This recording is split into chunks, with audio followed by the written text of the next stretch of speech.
Hey everyone, welcome back to another day up on Mockingbird Hill. We've got a lot of work going on today. We are trying to get some grass clippings onto the garden, keep weeds down, moisture in, mulch.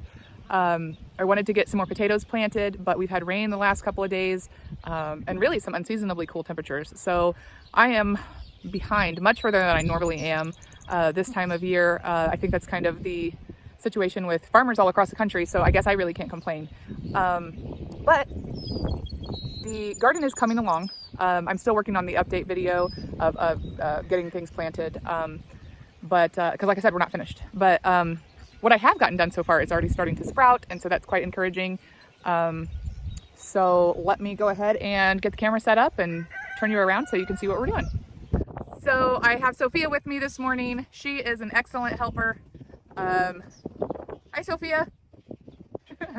She loves plants, as do I, so she gets it honest. This is the grass clippings that I had the lawnmower guys leave for me. This is huge, as you can see. Our garden is 24 by 66, so these are grass clippings from our entire yard, which is almost 3 acres, and it's already had a couple days of rain, like I said, on it to start getting them decomposed. But basically what we've got going on, hi Sophia. Hey. Yeah, Sophia is helping me. What she's doing is taking piles of grass clippings, or a handful of it. Why don't you show us what you're doing? She's going to get a handful of grass clippings, and then she's going to push it down there around the soil. All the soil will be covered. Yep. And the reason we have... And the reason why we're doing it, it's because we don't want any weeds allowed. That's right. No weeds allowed in this house. Right. Exactly. And it holds moisture, doesn't it? It helps, keeps weeds down, and Yeah. keeps moisture in the soil, so our plants are happier. Right? Yeah, but if there's one with no bucket around it, we have to space it out so it doesn't touch the plant, because if it does, it will get burnt and it will die. That's right. We don't want to burn our plants. No. Right. That's why Mom helped me with this, because we don't we need to space it out so the stem doesn't get burnt and it will die. Right, because grass clippings are hot. Yeah. As they decompose, they produce heat. So that is not what you want touching your plants. And the reason we have the buckets around the plants, we have peppers right here. Yeah. The reason we have buckets is we have a couple of reasons. One, it helps with wind. We live on a hill, and so we get insane amounts of wind. But also, we noticed that we lost part of a pepper to a rabbit. So the buckets will keep the rabbits from getting to the plants while they grow, and rabbits only really like them when they're young. So when the plants are larger, we can take the buckets off, and we won't have that issue anymore. It also, like I said, helps with wind damage. It helps support them as they grow for a little bit, and just kind of helps while the weather is still cool. The other day we planted beans. Yeah. And I planted them in the same row as the peas. So they're beginning to come up. There are peas right here so far. Yeah.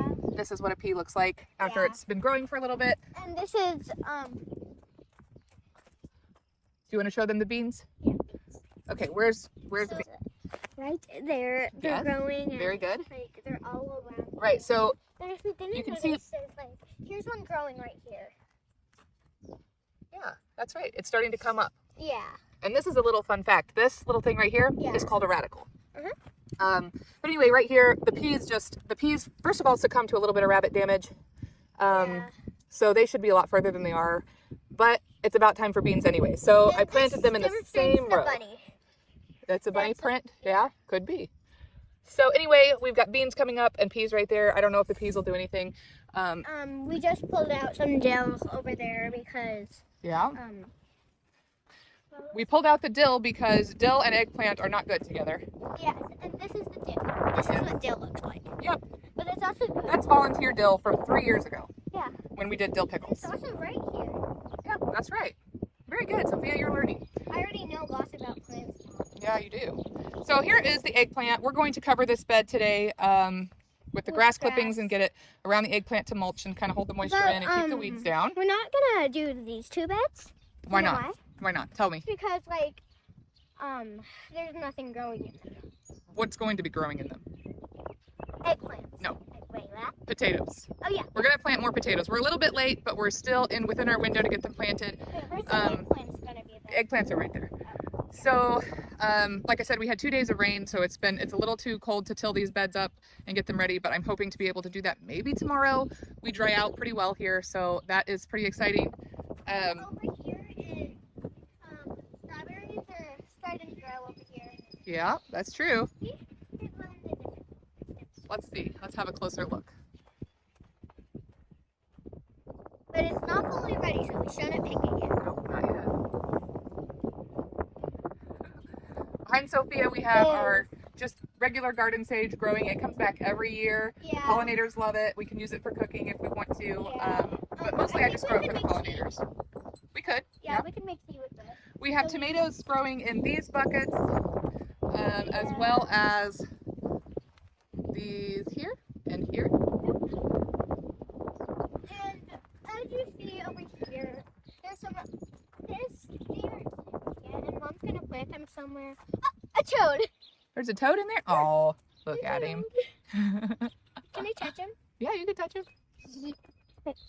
Don't you dare. Wait, Go did ahead. toads bite? I forget. No, they're not going to bite you. You're fine. Oh, I'm scared. What's the matter, Sophia? It scared me.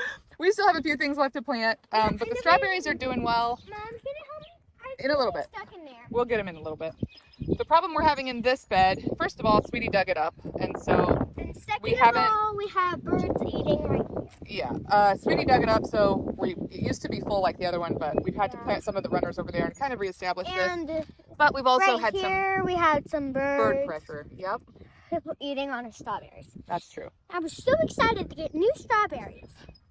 Yes, me too. So anyway, later today, we've got beans coming up along these trellises that Sophia's walking next to. Over here. We're going to be adding more grass clippings here And- between the onions. Yeah, and over here, We've got potatoes. those two pots are more strawberries. Yeah, they're really just holding down that cloth right now. But anyway, we've got a lot of work to do, so we are going to set the camera up and get started laying the grass clippings around the various plants and kind of getting that soil covered up. I did just remember that I need to plant our beans here on the trellis for this, Yes, our for the bean trellis. That's super fun we, in the winter, or winter, in the summer. We used to have beans that were like this long, Mhm. and they like sprouted and went up, and then like it was kind of like a jungle. Yeah, it was. So anyway, we have some weeds to remove and to over get our here's the mulching done. onion that we didn't even grow, but we like wild onions Yes, we do. because it's the best. Like Yep. All right. So anyway, Yeah. let's get the camera set up and we'll get busy. Ready, Sophia?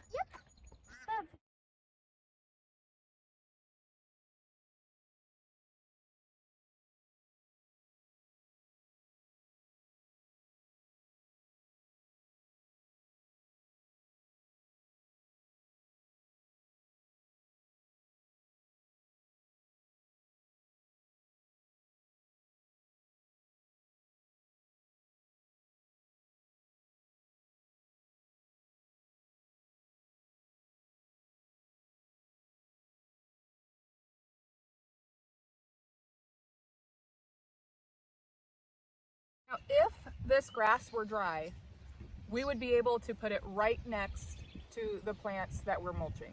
We would be able to put it right around the base of this marigold. We'd be able to put it right up next to these onions. But since we're kind of crunched on time, what we're doing now is just putting it up close to, but not touching. And then that will help keep the weed pressure down from the open spaces. When these plants are larger, and when my grass clippings are dry, I will come in again and put more right up next to the plants, even touching, but only when the grass clippings are dry. When it's wet like this, it's gonna decompose, it's gonna create heat, and it can get quite hot, and it will burn your plants if you use wet grass clippings around, touching the plant.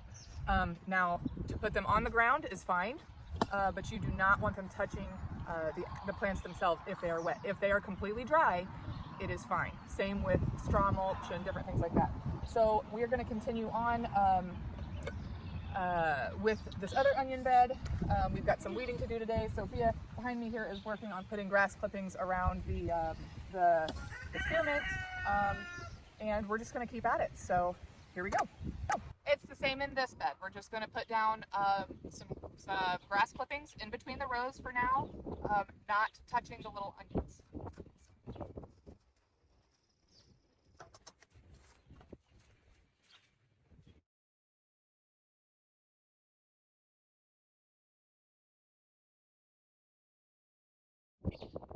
The reason you want it to be a thick layer is because weed seeds will germinate with any light that's coming through, and they will go to that light.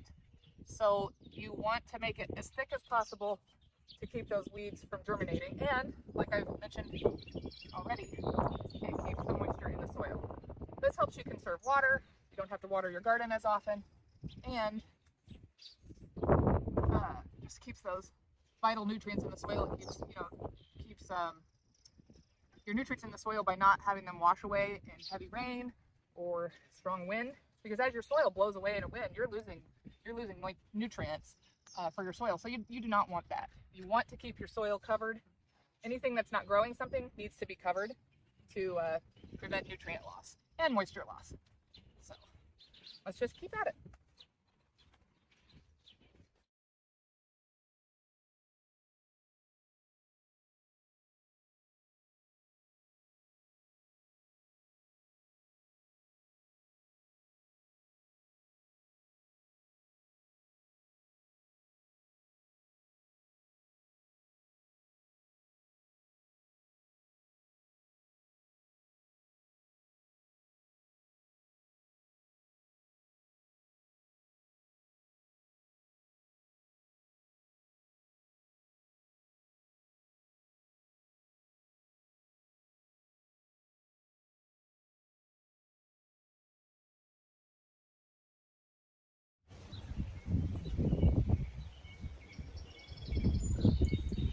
This matting that you can see right here, it's wet, kind of forms a mat, and that is what is going to keep your weeds from coming up. It gets thick and it gets hard for them to get through, and that's what you want. And then eventually, as this gets wet, with rain and different things, and as it begins to break down, that is what it will do, and the weeds will not be able to come up there. Now eventually it will break down completely, and you will have to replace it, probably every couple weeks or so, maybe every 3 weeks. But this really is not a hard job, and it's well worth the effort, in my opinion, to just give yourself a better plant, better yield, and make less work for yourself in the long run. You do want to go ahead and pull out the weeds that are in your bed if you haven't already done it. I've done most of these the other day, but you know how weeds are. They pop up pretty quickly. So you want to pull those out before you put the mulch down. You want to have your bed prepared.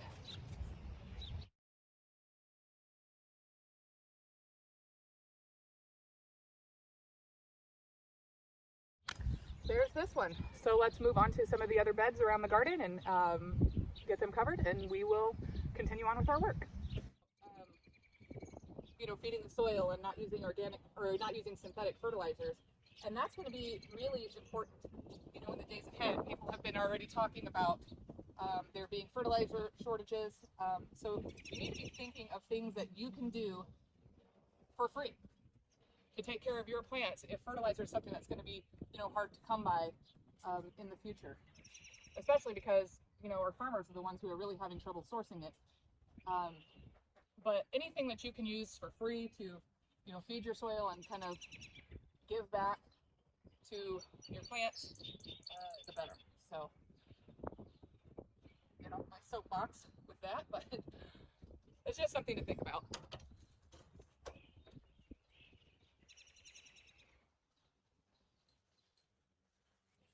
Again, here I'm working carefully because I have onions interplanted with my tomatoes.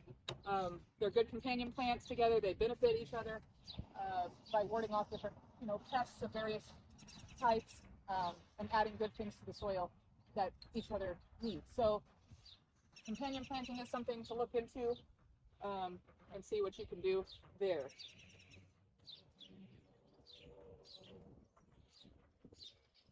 Also, the heavier that you plant an area, you want to make sure that things have room to breathe. You want, good airflow. That'll help reduce, fungal pressure for your plants. But if something is planted with something that you want, that's less space for a weed to grow. So if you plant it thickly with things that are beneficial to you and the things that you want, less weeds, less work in the long run. So just something to keep in mind there. Again, try not to touch the little onions. We do not want to burn them as this dries out. Once the grass is dry, it's not a problem. It's just when it's wet like this and starting to break down that you want to be careful.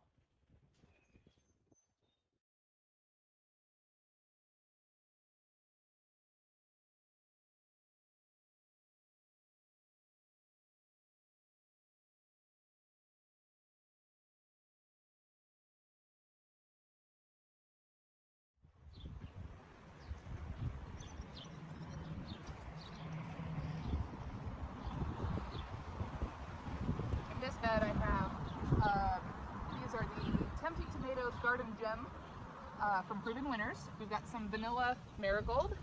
We've got, let's see, this one is a little tomato. It's the good-hearted tomato. It only gets 8 to 12 inches tall. So that I thought would just be cute to kind of tuck in there. You could put that in a container if you wanted, which would probably be adorable, but I just put it there with the rest of my tomatoes. And then we've got the Amazel basil right here. That is one of my favorites.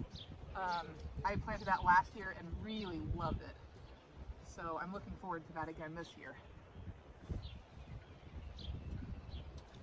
Again, not touching the base of the plant.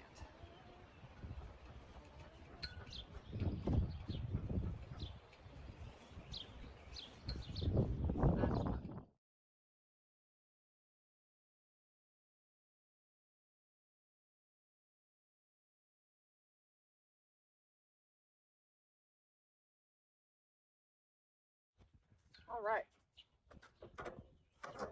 that's these two.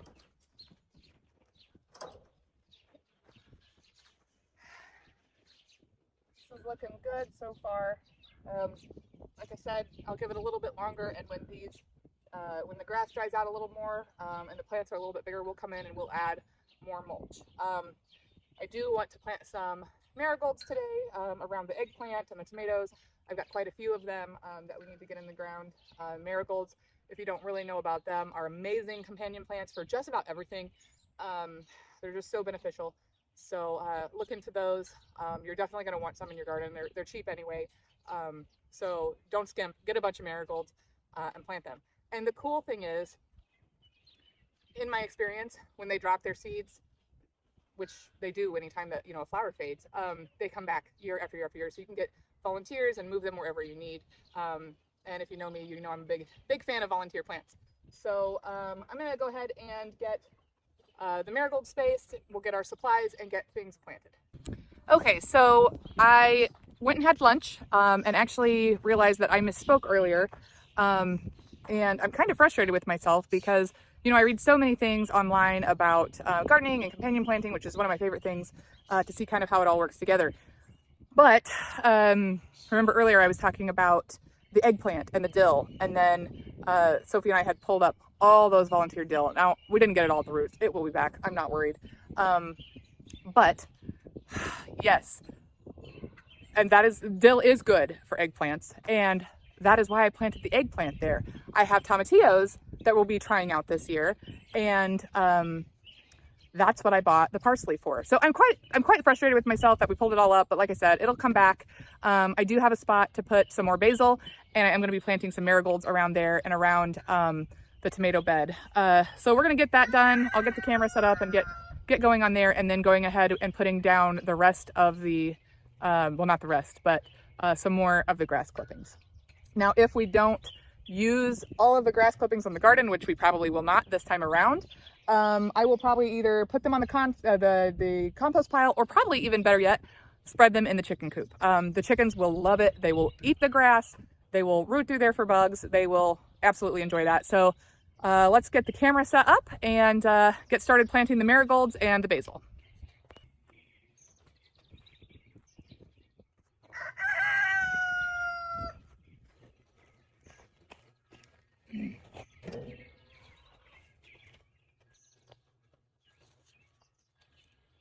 Okay, so Once again, this is the proven winners of Maisel Basil. We're going to go ahead and put that in here and then dot 4 marigolds around. And, you know, later on this summer, this will be completely filled, and that'll help itself with keeping, you know, weed pressure down and things like that. See, look, here's a little bit more dill, so we'll just let that go. And then just it being in the close proximity of the eggplant, it will help. So anyway, let's get the basil in and then the marigold.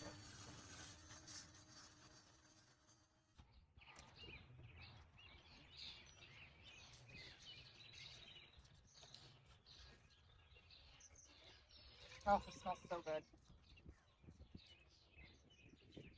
All right.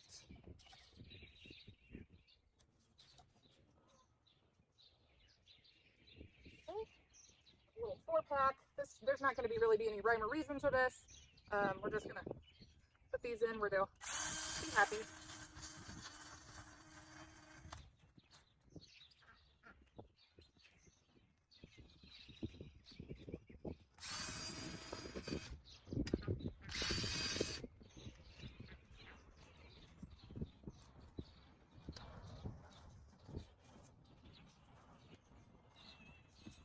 This is in kind of a combined 4-pack, so we need to gently tease these apart. This one I'll need to be especially careful because it's already drooping, but that's okay.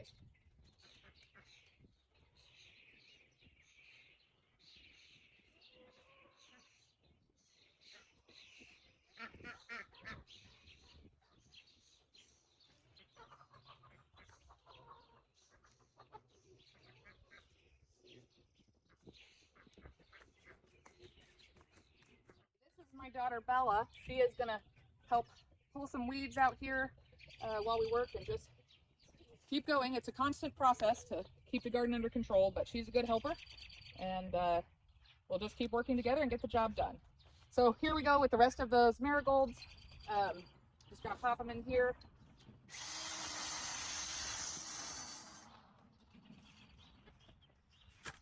I might just do one in this bed. It'll get pretty full. And then we'll just keep going.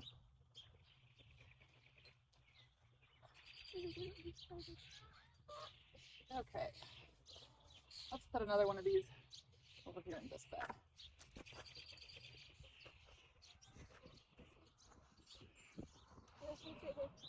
No, those are not weeds. We got some tansy and marigolds, eggplant, and basil. Go ahead and put this one here.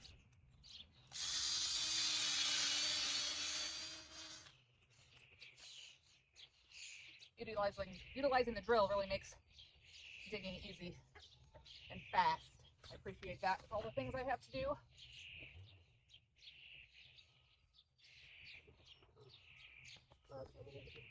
Well, there's some weeds back here if you could work on, or under here.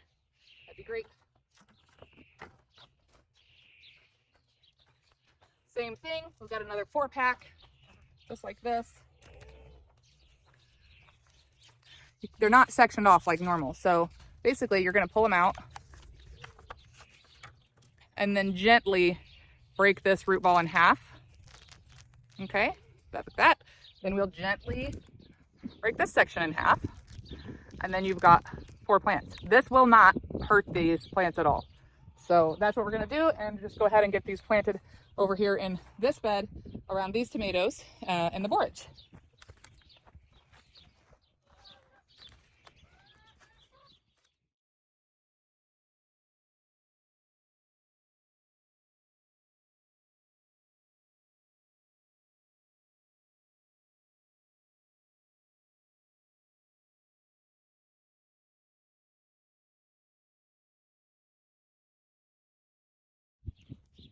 We were planting strawberries, and look at them. Those are the Old North Seed variety. You can tell them about those. They're like the best strawberries ever. They provide great taste and everything. They're just really good. We're gonna go ahead and water these in, and then get some more of the grass clippings, and we'll mulch this bed. You can see it in the video or not, but there's all sorts of little tan speckles all over the ground, and what that is preen green weed preventer, and you just sprinkle it on, and then it prevents any weed seeds from sprouting. You obviously do not want to put that on if you've planted a seed, but it's fine to use that if you've got plants that are already, sprouted and grown and stuff. So this actually is super helpful. That'll help keep the weed pressure down as well. You may be noticing a theme. I'm all about less work for myself. Work smarter, not harder. We'll go get some more grass clippings, and we'll get started mulching this bed.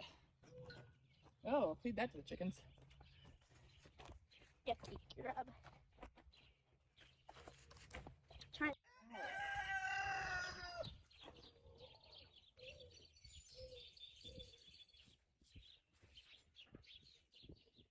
Same process as before. On the open ground, go ahead and put the grass clippings. Do not have it touch the plants themselves. I can already feel the grass heating up since the sun has come out. And it, like I said, can get quite hot, so you do not want it to be touching your plants to burn them.